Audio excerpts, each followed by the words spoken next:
वालेकुम बच्चों, देखिए आज आपके लिए पार्ट 2 आ गया है। मोस्ट इंपॉर्टेंट और मोस्ट रिपीटेड शॉर्ट का पास्ट पेपर से मैंने लिया डिफरेंट 3 से और रीड एंड गेट से।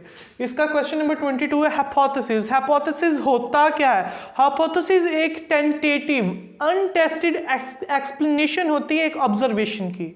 आपको अगर डिफाइंड हाइपोथेसिस आ जाए तो सिर्फ आपने ये डेफिनेशन नहीं लिखनी, साथ एक एक्स्ट्रा पॉइंट लिखना है कि इसके अंदर है कि ये हाइपोथेसिस बनती कैसे है।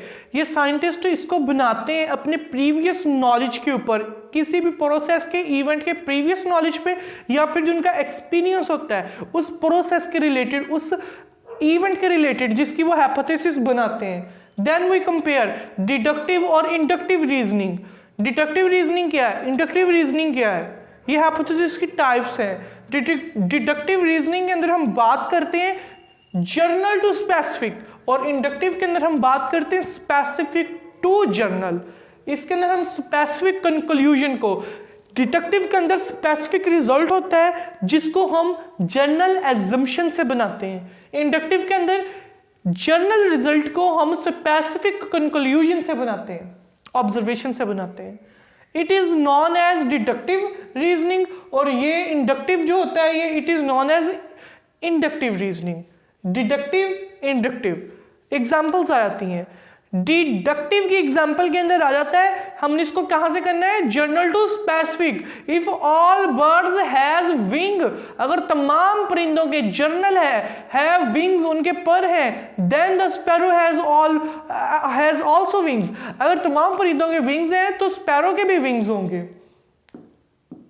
इफ एग्जाम्पल इसकी इंडक्टिव के अंदर आ जाता है, if sparrow has wings, sparrow specific हो गया, अगर स्पैरो के विंग्स हैं then all birds has wing. General की बात होगी, पहले स्पेसिफिक स्पैरो, जर्नल ऑल, फिर ऑल के भी होंगे। देख लेते हैं। If we observe that sparrow has wings, sparrow is a bird and has wings, then all birds have wings. Next we have productive theory. Productive theory क्या होता है?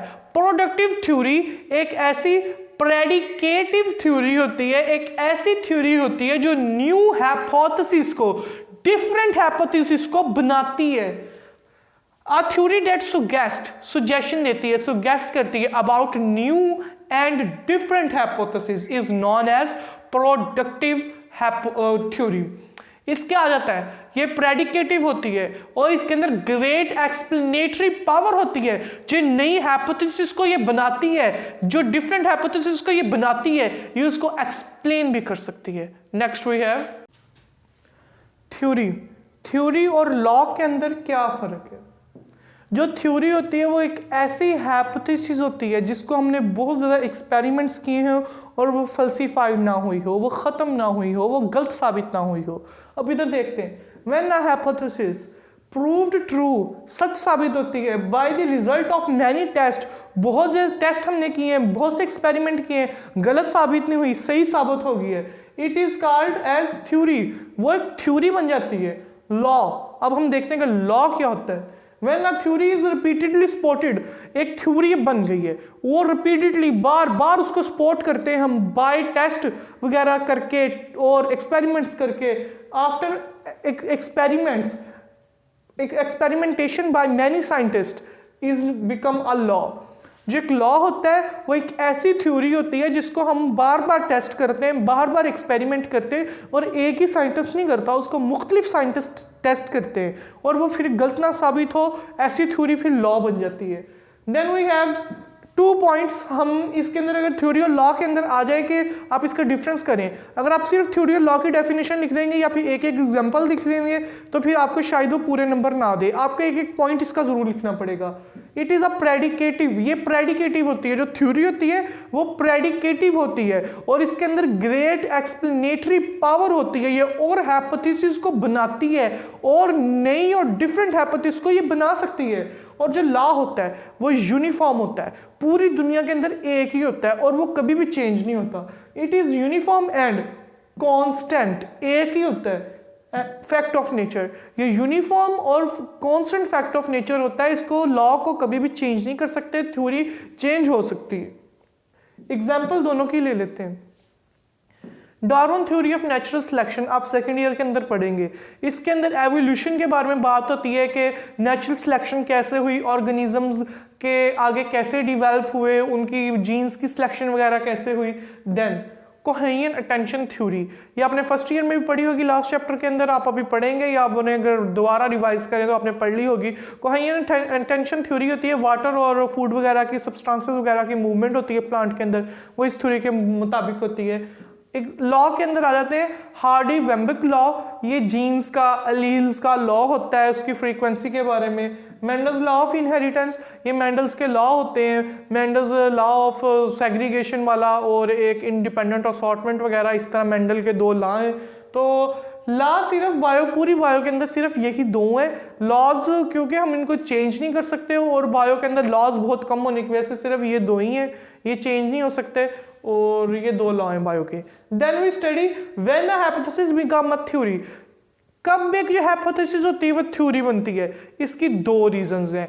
जब एक हाइपोथेसिस को बार बार हम एक्सपेरिमेंट करें और वो फल्सिफाइड ना हो, वो गलत साबित ना हो और वो सही साबित होती रहे, वो थ्योरी बन जाती है। अब हम देखते हैं कि इधर क्या लिखा है। Hypothesis that tested again and again without ever being falsified, बार बार टेस्ट होती है, सही साबित होती है, गलत साबित नहीं होती।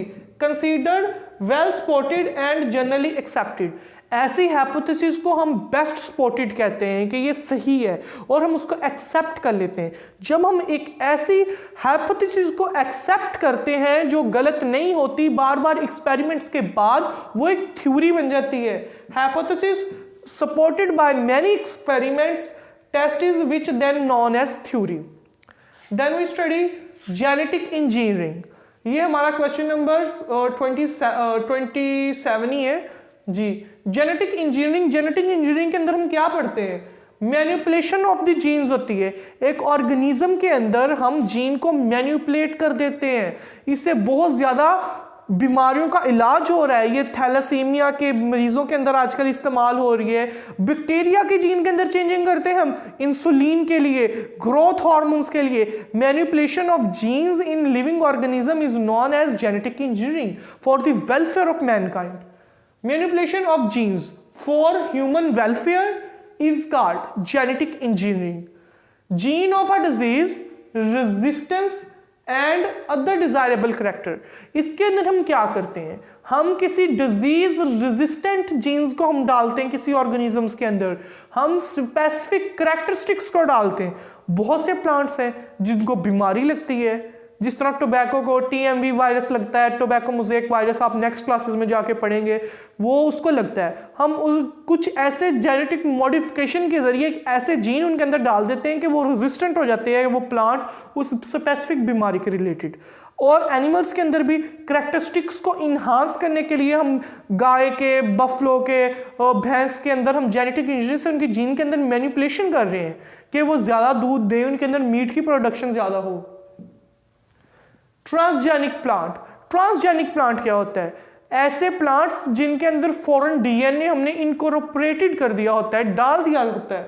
Plant having foreign DNA incorporated into their cells is known as transgenic plants. इसके अंदर भी वही कि ये ज़्यादा बेटर डिजायरेबल करैक्टर्स वाले हम जीन्स इनके अंदर डालते हैं कि वो अच्छी क्वांटिटी के अंदर, अच्छी क्वालिटी के अंदर फूड को प्रोड्यूस करें। Produce by introducing genes for the disease resistance, जिस तरह हमने आपसे बात की थी TMV के बारे में, तंबाकू के अंदर ये बीमारी होती है और फिर जीन्स के अंदर मैनिपुलेशन करके उसकी दो टाइप्स बन जाती हैं, फिर उनको लगाएं, उनके अंदर वो बीमारी नहीं होती। और अदर डिजायरेबल करैक्टर, जिस तरह हम किसी प्लांट के अंदर चेंजिंग कर दें कि उसका फ्रूट का साइज बड़ा हो जाए, फ्रूट का कलर डार्क हो जाए इस तरह, या फिर हम एनिमल्स के अंदर कर देंगे दूध की प्रोडक्शन ज़्यादा हो जाए। टिश्यू कल्चर टेक्निक क्या है? हम लैब के अंदर एक आर्टिफिशियल मीडिया के अंदर एक सेल को या टिश्यू को ग्रो करते हैं। ये प्लांट क्लूनिंग भी कहलाता है। बहुत ज्यादा प्लांट्स इसकी वजह से क्लून्ड होते हैं। अब देखते हैं कि इधर क्या लिखा है। टिश्यू कल्चर टेक्निक क्या है? ग्रोथ ऑफ टिश्यू और a cell in artificial culture media. Plant को या फिर जो प्लांट का एक सेल लेते हैं, एक पीस लेते हैं, एक टिश्यू लेते हैं, उनको हम आर्टिफिशियल कल्चर मीडिया के अंदर ग्रो करते हैं। आजकल इससे नई नई सब्जियां, नई नई फ्रूट्स बन रहे हैं, मॉडिफाइड बन रहे हैं। हमारे पाकिस्तान में इतनी ज़्यादा वो अभी डेवलपमेंट नहीं हुई कि हम इसकी तरफ जाएं। हम चाइना से इसको हम इंपोर्ट करते हैं। वो एक आर्टिफिशियल मीडिया के अंदर एक ट्रांसजेनिक प्लांट जिनको बहुत ज़्यादा रिसर्च करके महंगे करके बनते हैं। हमारे पाकिस्तानी बहुत अक्लमंद है, हम उधर से उनको कम पैसों के अंदर जो उनका कैलस एक बना होता है उसको हम इंपोर्ट कर लेते हैं, और वो जो इस तरह ना टिश्यू कल्चर के ज़रिए हम उसको पाकिस्तान के अंदर ला के लगाते हैं और हम उनसे फ़ायदा उठाते हैं। Plant are usually clone by this technique. जो प्लांट की क्लोनिंग होती है वो अक्सर इसी टेक्निक की वजह से होती है। Then we study hydroculture technique. Hydroculture तकनीक क्या है? हाइड्रोकल्चर तकनीक के अंदर क्या होता है? Hydroponic culture technique. इसके अंदर हम पानी के जरिए, इसके अंदर मिट्टी इस्तेमाल नहीं होती, इसके अंदर पानी और मिनरल्स के जरिए हम प्लांट को उगाते हैं। ये एक ऐसी टेक्निक है जो हम ये चेक करने के लिए भी लगाते हैं कि इस प्लांट के लिए कौन सा मिनरल, कौन सा साल्ट बेहतर रहेगा। इसको एस्ट्रोनॉट्स वगैरह स्पेस के अंदर सब्जियां वगैरह उगाने के लिए भी इस्तेमाल करते हैं। Biological control. बायोलॉजिकल कंट्रोल क्या है? लिविंग ऑर्गेनिज्म को यूज करते हुए हम पेस्ट को या तो किल कर दें या फिर उसके साथ वो उसको compete करे या फिर उसको वो खा जाए। ठीक है, अभी हम इधर देखते हैं method in which pesticides are killed by some living organisms that either killed them, या इनके साथ compete करते हैं, लड़ते हैं, या ईट देम अप, या उनको खा जाते हैं। इसके एग्जाम्पल में आता है एक हमारा वॉलनट का बाग है, उसके अंदर अखरोट लगे हुए हैं वॉलनट, और वो हम बेचने पे आए हुए हैं। एफिड एक कीड़ा उसको लग जाता है उनको। जब वो एफिड कीड़ा उनको लगता है तो वो सारे वॉलनट हमारे खराब होने लग जाते हैं। हम बायोलॉजिकल ऑर्गेनिजम्स को यूज करते हुए बायोलॉजिकल कंट्रोल के जरिए वेस्प, पीले रंग की मक्खी, फिर उसको इस्तेमाल करते हैं, वो एफिड्स को खत्म करता है, हमारे वॉलनट सेफ हो जाते हैं। यह है biological control. Then biopesticides. Biopesticide, living organisms को हम यूज करते हैं पेस्टिसाइड को किल करने के लिए। The living organism which are use to destroy pest in biological control is known as biological pesticide. बहुत ज्यादा इस तरह के पेस्ट होते हैं, इंसेक्ट होते हैं जो प्लांट को नुकसान पहुंचाते हैं, उनको खत्म करने के लिए हम लिविंग ऑर्गेनिजम्स का यूज करते हैं। बहुत से बैक्टीरिया होते हैं, उनको हम बायोपेस्टिसाइड कहते हैं, use as biopesticides. Radiotherapy, chemotherapy, both are used for cancer causing cells. These radiotherapy and chemotherapy are the method to cure cancer disease. ये कैंसर पेशेंट्स को हम ये दोनों थेरेपीज देते हैं। रेडियोथेरेपी के अंदर रेडिएशंस को हम एक स्पेसिफिक इंटरवल के साथ रिपीटेडली इस्तेमाल करते हैं, एक्सपोज करते हैं किसी एक स्पेसिफिक पार्ट के ऊपर जिधर पेशेंट के कैंसर होता है। और कीमोथेरेपी के अंदर एंटी कैंसरस केमिकल होते हैं जो कैंसर कॉजिंग सेल को खत्म करते हैं। A method of treatment of cancer in which cancerous part are exposed to short wave radiation repeatedly at regular interval. और केमियोथेरेपी के अंदर होता है, कीमोथेरेपी के अंदर method of treatment in which cancer contain cancerous chemical, anti cancerous chemical जो होते हैं, हम केमियोथेरेपी के अंदर वो केमिकल्स पेशेंट के अंदर इंट्रोड्यूस करते हैं जो कैंसर कॉजिंग सेल को खत्म करते हैं, are given to the patient at regular interval that kill cancerous cells. इसके अंदर अब आ जाता है रेडियोथेरेपी, और या फिर radiations are obtain from some radio active element, uranium वगैरह से हम इनको लेते हैं। और इसके अंदर हमने सिर्फ डेफिनेशंस नहीं लिखनी, साथ हमने इनके एक एक पॉइंट लिखना है कि हमें 2 नंबर पूरे करने। इसके पॉइंट के अंदर हम ये लिख देते हैं जो एंटी कैंसरस केमिकल्स होते हैं वो कैंसरस सेल्स को तो मारते ही मारते हैं, किल करते हैं, साथ साथ वो नॉर्मल केमिकल्स वो सेल्स को भी किल कर देते हैं। इनके लिए ना थोड़ी सी प्रिकॉशंस वगैरह होती हैं कि आपकी जो HB है वो 10/10 होनी चाहिए, जो खून है बॉडी का वो 10 से अगर नीचे होगा तो आपको कीमोथेरेपी नहीं लगेगी, रेडियोथेरेपी नहीं लगेगी। आपके खून के टेस्ट होते हैं, आपके बाकी टेस्ट भी होते हैं। आपको भी पता है कि कैंसर के साइड इफेक्ट में जब हम कीमोथेरेपी वगैरह करवाते हैं तो मरीज के जो जिस्म के बाल होते हैं, सर के बाल, आंखों के बाल सारे उतर जाते हैं। इसलिए ये जो नॉर्मल सेल्स को भी साथ मारता है, किल करता है कैंसर कॉजिंग सेल के साथ। Next we have gene therapy. सारा कुछ वही चल रहा है, जेनेटिक इंजीनियरिंग वाला ही चल रहा है। इंसर्ट कर देना, डाल देना a normal gene into patient. Patient के अंदर एक जीन इंसर्ट कर देना जिसके अंदर डिजायरेबल करैक्टर हो, जो डिजीज रेजिस्टेंट हो। The patients body for the treatment of genetic disorder. हम एक जेनेटिक डिसऑर्डर को, फॉर एग्जांपल थैलेसीमिया ले लेते हैं, जेनेटिक डिसऑर्डर है, अब हमने इसको खत्म करना है, तो इसके लिए हम उसके ये जीन थेरेपी के जरिए हम उसके जीन्स के अंदर चेंजिंग करेंगे, उसके जीन को हम वो वाले जीन उसके अंदर इंसर्ट कर देंगे, ऐड कर देंगे जो रेजिस्टेंट हो थैलेसीमिया के, जो इस डिजीज को, इस डिसऑर्डर को खत्म करे। Gene is usually introduced through bone marrow.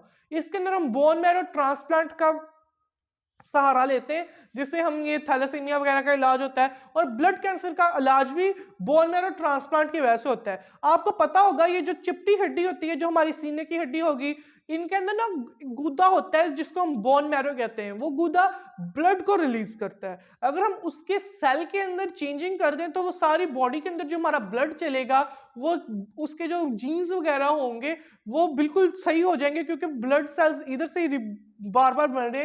ये ब्लड कैंसर के अंदर बहुत ज्यादा कारआमद है और इसको इस्तेमाल किया जाता है वर्ल्ड लेवल पे। आगे है क्लोनिंग। क्लोनिंग क्या है? अब आपको पता होगा एक सेम इंडिविजुअल बन गया है, बिल्कुल डिट्टो कॉपी बन गई है, ठीक है। Production of genetically identical copies of organism by asexual reproduction. इसके अंदर सेक्सुअल रिप्रोडक्शन नहीं होती, हम बिल्कुल एक जैसे ही एनिमल से दूसरे एनिमल को बना लेते हैं, या एक जैसे ऑर्गेनिज्म से प्लांट से दूसरे प्लांट को बना लेते हैं, ये एसेक्सुअल होता है। इसके अंदर स्पर्म की या एग की फ्यूजन्स नहीं होती। हम जरा देखते कि इसको हम कैसे करते हैं। एक हम ना एग लेते हैं, फर्टिलाइज्ड एग लेते हैं हम एक फीमेल का, उसके हम न्यूक्लियस को डिस्ट्रॉय कर देते हैं, एक सोमैटिक सेल लेते हैं, स्किन सेल लेते हैं हम अपना, और उसका जो स्किन सेल है हमारा, उसका जो न्यूक्लियस है वो हम इसके अंदर ऐड कर देते हैं, और फिर जो ये एग था, फर्टिलाइज एग था, इसके अंदर हमने सोमैटिक न्यूक्लियस को डाल दिया है। अब हमने इसको वापस फीमेल के अंदर इंसर्ट कर देना है, और इसमें जाके जाइगोट बनना है, और इसकी एम्ब्रियोनिक डेवलपमेंट होगी। डेवलपमेंट के बाद जब ये बेबी पैदा होगा, जिसका ये सोमैटिक सेल होगा, ये सेम उसकी आइडेंटिकल कॉपी होगी। ये होती है क्लोनिंग। एडवांटेजेस, इसकी एडवांटेजेस क्या है, इसके फवाइद क्या है क्लोनिंग के? मेक मल्टीपल कॉपीज, हम इसे बहुत ज्यादा मल्टीपल कॉपीज बना सकते हैं। एट अ टाइम हम बहुत ज्यादा ऑर्गेनिजम्स की कॉपीज बना सकते हैं। हम बहुत ज्यादा वैल्यूएबल प्लांट्स को, वैल्यूएबल एनिमल्स को हम इससे बना सकते हैं। इसकी एडवांटेजेस के अंदर एक आ जाता है make multiple copies of desired genotype of plant and animals. आगे हम एग्जाम्पल के अंदर देखते हैं commercial production of valuable animals. Valuable animals की कैसे? जिस तरह अरबी घोड़ा बहुत महंगा है उसकी, क्योंकि पेडिग्री अच्छी है, नस्ल अच्छी है, अब वो बहुत ज्यादा कम, अब घोड़ी साल में एक बार ही बच्चा देगी। हम ये करते हैं कि स्पर्म्स को और एग को या फिर सोमैटिक सेल्स को लेके हम आर्टिफिशियली तौर पे, एसेक्सुअली तौर पे हम क्लोनिंग करते हैं और ज्यादा वो घोड़े के बच्चे पैदा करते हैं, मल्टीपल कॉपीज। इसके अंदर हम देख लेते हैं, जिस तरह हॉर्सेज, इधर अरबी घोड़े की बात हो रही है, प्रोड्यूस आइडेंटिकल कैटल और अदर एनिमल्स। इससे हम बहुत ज्यादा जो फायदा देने वाली, ज्यादा दूध देने वाली कैटल है, उसका सोमैटिक सेल ले लेते हैं, और फिर उसको एक फर्टिलाइज एग सेल का न्यूक्लियस उसका रिमूव करके उसके अंदर डाल देते हैं उसका न्यूक्लियस, और वो बिल्कुल जो ज्यादा दूध देने वाली वो गाय होगी बिल्कुल उसी तरह बन जाएगा। और अदर कैटल एनिमल्स को भी हम गॉट्स वगैरह की क्लोनिंग भी करते हैं, और कैटल वगैरह की भी करते हैं। यहाँ तो नहीं, पाकिस्तान में तो नहीं, लेकिन बाहर के मुल्कों में इसका रुझान काफी तेजी से बढ़ रहा है, जिस तरह अमेरिका, कनाडा, चाइना वगैरह। Scientist are trying to clone humans. जो साइंटिस्ट है ना, उन्होंने कोशिश की है कि वो ह्यूमंस को भी क्लोन करते हैं। ये बहुत ज्यादा मुल्कों के अंदर, मोस्टली मुल्कों के अंदर ये बैन है, क्योंकि ये ह्यूमन राइट्स के खिलाफ है कि आप किसी ह्यूमन को क्लोन करें। पर कुछ कंट्रीज हैं जो छुप के इस काम को कर रही हैं, तो मे बी एक तो अभी तक कोई क्लोन बना नहीं है कि इसका पॉसिबिलिटी ये है, क्योंकि अगर हम 1000, 2000 या 20,000 ट्राइयां मारते हैं, उनमें से एक एम्ब्रियो होता है जो बिल्कुल सही तौर से सही सलामत होता है, बीमारियों से बचा हुआ होता है, और वो एक स्टेबल क्लोन होता है, एक अच्छा क्लोन होता है। इस वजह से भी इंसान का क्लोन अभी तक नहीं बना। वैक्सीनेशन, ये आपसे पूछ रहे थे how you define about vaccination. ये बहुत इंपॉर्टेंट क्वेश्चन। इसने इधर नहीं, ये नहीं पूछ रहा कि डेफिनेशन वैक्सीनेशन क्या है, ये इसकी डेफिनेशन क्या है, इधर इसने पूछना how do you define about vaccination. Injection, injection अब एक वो दूसरे वाला इंजेक्शन भी आप सोच सकते हैं जो हम लगाते हैं, बीमारी के अंदर एक प्रोसेस होता है इंजेक्शन के किसी चीज को किसी चीज के अंदर डालना, मेडिसिन को जिस तरह इंजेक्शन के जरिए हम डालते हैं। Injection of weekend pathogens, pathogen disease causing micro organisms को कहते हैं, डिजीज कॉजिंग ऑर्गेनिजम्स को कहते हैं, जिस तरह वायरसेस हो गए, बैक्टीरिया हो गए, जो वीकेंड होंगे या डेड होंगे, हम उनको किसी ऑर्गेनिजम्स के अंदर डाल दें तो उनकी जो वाइट ब्लड सेल्स होगी वो उसके खिलाफ इम्यूनिटी पैदा कर लेंगे उसको मार के। जब सही वाले हेल्दी पैथोजेंस भी जाएंगे तो फिर हमारे पास पहले से एंटीबॉडी होगी, इम्यूनिटी होगी, वो उसको भी किल कर देंगे और बीमारी नहीं होगी। Injection of weakened pathogen in the body to produce immunity, immunity को पैदा करने के लिए ऐसा किया जाता है। Used to make people immune to various viral bacterial epidemics, इसको इसलिए इस्तेमाल करते हैं कि पीपल को, लोगों को वेरियस बहुत ज्यादा बैक्टीरियल और वायरल एपिडेमिक्स, जिस तरह पेंडेमिक अब कोरोना वायरस आया था, कि जब वबा फैल जाए तो उसके अंदर इसको इस्तेमाल करते हैं वैक्सीन को। अब जिस तरह कोरोना की वैक्सीन थी, इसके अंदर पोलियो वायरस आ जाता है, पोलियो की वैक्सीनेशन, कफ वगैरह की, वूपिंग कफ होती है एक बहुत गंदी वाली खांसी, उसकी वैक्सीनेशन होती है। मीजल और मम्स, ये खसरे वगैरह की बीमारियों को भी कहते हैं। हेपाटाइटिस बी की वैक्सीनेशन जब बच्चा पैदा होता है उसकी लगती है। कोरोना वायरस जो आजकल फैला हुआ है और उसकी वैक्सीनेशन तमाम लोग लगवा रहे हैं, अगर आपने नहीं लगवाई तो आप लगवाएं। वैक्सीन, अब हमें देखना है कि जो वैक्सीन वर्ड है ये है क्या और ये कहां से निकला है। वैक्सीन वर्ड वैका से निकला है, जो एक लैटिन वर्ड है, इसका मीनिंग है काउ।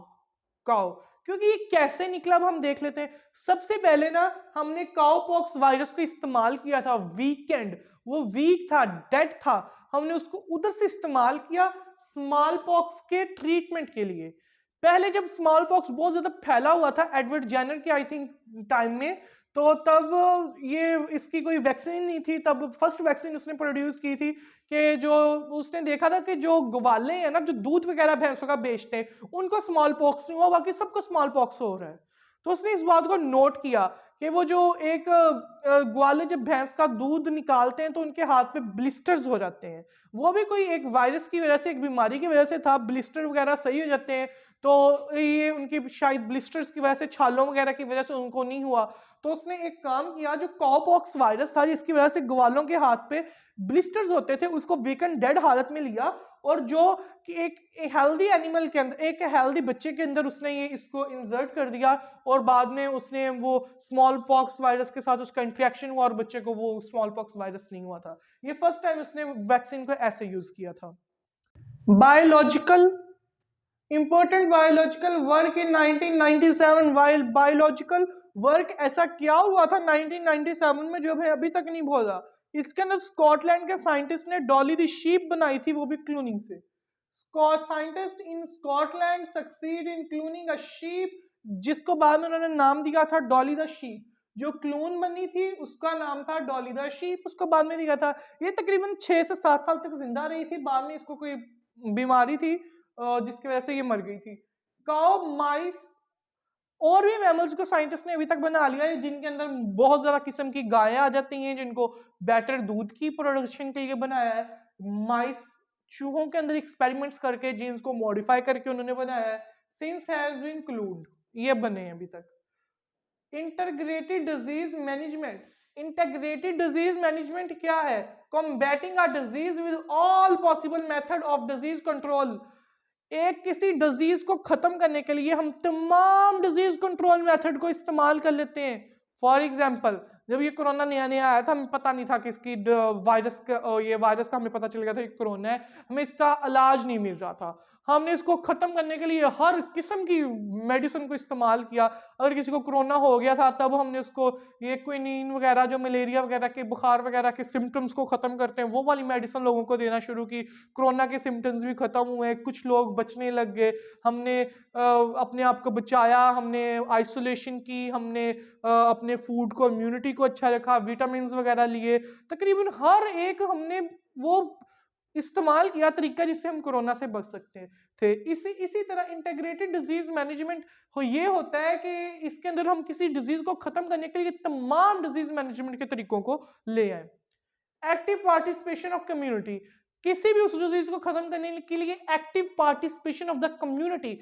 बहुत बड़ी एग्जांपल कोरोना की है। जिस जिस कम्युनिटी ने, जिस जिस कंट्री ने अपने मुल्क वालों का साथ दिया, जिस तरह चाइना के अंदर सबसे पहले आया था, उन्होंने स्ट्रिक्टली जो उनके रूल्स वगैरह बने थे कि मास्क पहनना है, आप लोगों ने आइसोलेशन में चले जाना है, अगर कोरोना आ जाए आपने अलहदा-अलहदा हो जाना है, आपने हुकूमत की बात मानी, उन्होंने मानी और उनसे कोरोना जल्दी खत्म हो गया। लेकिन कुछ कंट्री इटली वगैरह ने या फिर जिन्होंने ज़्यादा ध्यान नहीं दिया, तो उनका बहुत बुरा हाल हुआ था। इसलिए इसकी कम्युनिटी की भी, चलें, विश बेस्ट ऑफ लक। इसके यही थे 38 क्वेश्चंस जो इसके मोस्ट इंपॉर्टेंट, मोस्ट रिपीटेडली आते हैं। अगर आप इनको अच्छे से कर लें तो आपको इस चैप्टर में से कुछ और करने की शॉर्ट के लिए बिल्कुल भी जरूरत नहीं है। इंशाल्लाह ये पार्ट 2 है, आपको पार्ट 1 मेरे इसी चैनल पे मिल जाएगा। अगर आपको ये वीडियो अच्छी लगी हो तो इसको सब्सक्राइब जरूर करना। अल्लाह हाफिज।